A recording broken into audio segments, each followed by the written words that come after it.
গেল দুদিন ধরে দেশের সর্বনিম্ন তাপমাত্রা রেকর্ড করা হয়েছে মৌলভীবাজারের শ্রীমঙ্গলে। শীতে সেখানকার পরিস্থিতি নিয়ে আরো তথ্য জানাতে আমাদের সাথে যুক্ত হচ্ছেন সহকর্মী ফারুক মিল্লাত। মিলাত, মৃদু শৈত্যপ্রবাহে জনজীবনে কি ধরনের প্রভাব পড়েছে শ্রীমঙ্গলে, আর সেই সাথে শ্রমজীবীরা বিশেষ করে চা শ্রমিকরা কিভাবে শীত মোকাবেলা করছে জানাবেন?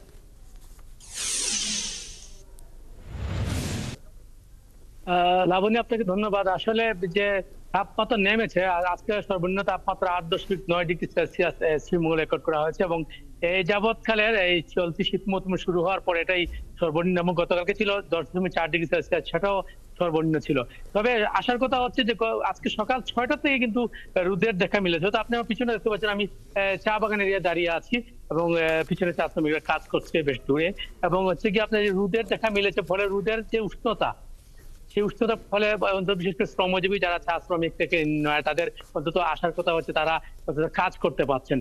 পাশাপাশি হচ্ছে গিয়ে মূলত যে শীতের যে তথ্য যেটি, সেটি হচ্ছে এই জায়গায় মূলত ডিসেম্বরের শেষে এবং জানুয়ারির শুরুতে কিন্তু তাপমাত্রা নিচের দিকে নামে এবং তাপমাত্রা 4 ডিগ্রিতে নামে, 5 ডিগ্রি নামে, এমন রেকর্ড আছে। এবং বিগত বছরগুলোতে তাপমাত্রা খুব একটা নামেনি, 6 ডিগ্রি, 5.5 থেকে 6 ডিগ্রি নেমেছিল।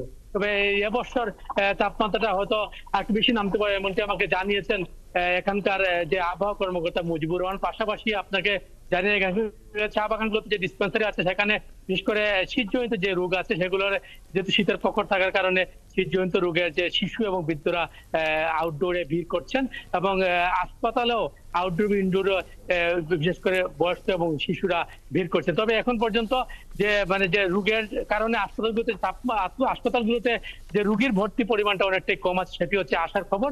এবং এরকম তাপমাত্রা তো 2-3 দিন বিরাজ করতে পারে। তবে রোদের যেহেতু দেখা পাওয়া গেছে, ফলে কিছুটা অন্তত উষ্ণতার মধ্যে অনেকটা যে নিম্ন আয়ের শ্রমিক এবং লক্ষাধিক চা শ্রমিক এখানে তারা মোটামুটি কাজ করছেন। পাশাপাশি তাদের যে ঘরগুলো কাঁচা থাকে এবং কাঁচা ঘরের মাটির ঘরে থাকার কারণে তাদের যে রাতের যেটা তীব্র কুয়াশা যখন পড়ে এবং বৃষ্টির ফোঁটার মতো কুয়াশা পড়ে রাতে এবং কনকনে ঠান্ডা, সেই ঠান্ডা কিন্তু তাদের জীবনযাপনে তাদের একটা দুর্ভোগ নেমে আসে। এবং একটু বলে রাখি সেখানে যে এখানকার শীতবস্ত্র, ইতিমধ্যে আমি কথা বলেছিলাম শ্রীমঙ্গল উপজেলা নির্বাহী কর্মকর্তা ইসলাম উদ্দিন, তিনি আমাকে জানিয়েছেন 8.5 লাখ টাকা এসেছে শীতবস্ত্র কেনার জন্য এবং 1700 মতো কম্বল তারা ইতিমধ্যে বরাদ্দ পেয়েছেন মন্ত্রণালয় থেকে এবং প্রধান উপদেষ্টা কার্যালয় থেকে। সেগুলো ইতিমধ্যে বিতরণ শুরু হয়েছে এবং ব্যক্তিগতভাবে এখানকার বিএনপির যে সাবেক মেয়র ছিলেন, তিনি 7 থেকে 8 হাজার কম্বল ইতিমধ্যে বিতরণ করেছেন।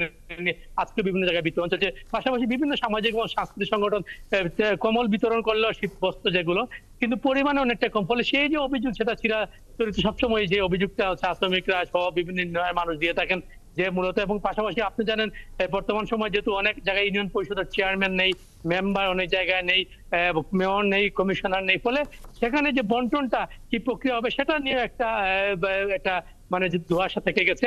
তারপরেও যেহেতু শীত আসলে দুর্ভোগ বাড়ে, পাশাপাশি সরকার থেকে চেষ্টা করা হচ্ছে অন্তত শীতবস্ত্র নিবারণের জন্য, শীতবস্ত্র বিতরণ করে অন্তত শীতটা নিবারণের জন্য। লাবণী, ধন্যবাদ মিল্লাত আমাদের সাথে যুক্ত থাকার জন্য। দর্শক, যেমন জানাচ্ছিলাম যে মৌলভীবাজারের শ্রীমঙ্গলের সর্বনিম্ন তাপমাত্রা রেকর্ড করা হয়েছে, সেখান থেকেই সর্বশেষ পরিস্থিতি জানাচ্ছিলেন আমাদের সহকর্মী।